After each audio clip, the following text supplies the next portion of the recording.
अच्छा, अभी आपकी नज़रों से वो वीडियो गुजरी है नहीं गुजरी, उसको काइंडली सर्च करें, जिसमें जमात इस्लामी एक मकान है 13D1 B60 गुलशन इकबाल कराची में, उस मकान के सामने खड़े होकर बाकायदा तौर पर ये बता रहे हैं, जो मैं आज से नहीं बहुत पहले से ये बात कहता हूँ कि वो तमाम लोग जो इंटीरियर से खासकर ताल्लुक़ रखते हैं, जब वो कराची आते हैं तो वो थोड़े से बौखला जाते हैं।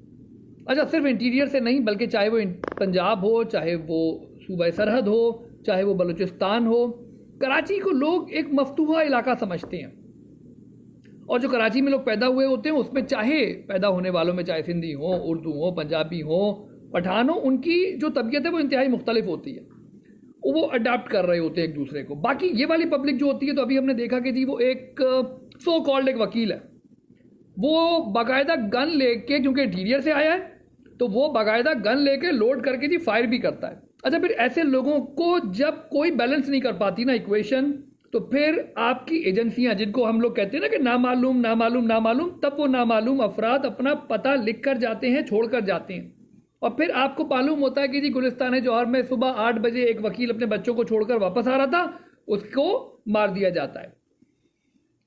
अगर हमारी एजेंसियां ना हो तो आप यकीन जाने कब का कराची ख़त्म हो चुका होता, तबाह हो चुका होता, बर्बाद हो चुका होता उन तमाम लोगों के हाथों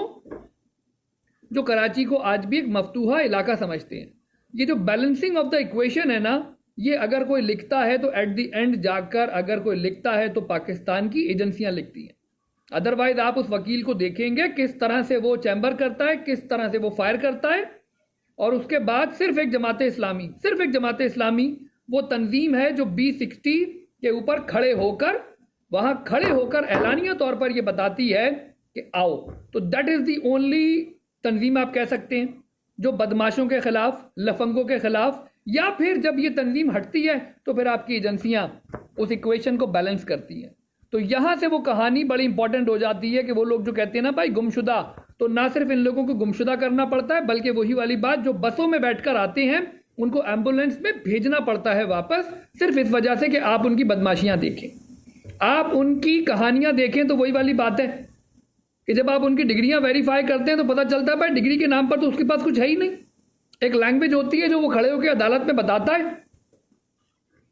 सर मैं बताऊं, मुझे आज भी कराची के हालात, जहां से मैं खड़े होकर आज भी देखता हूं, तो दो कौमें एट दी एंड, दो कौमें हैं,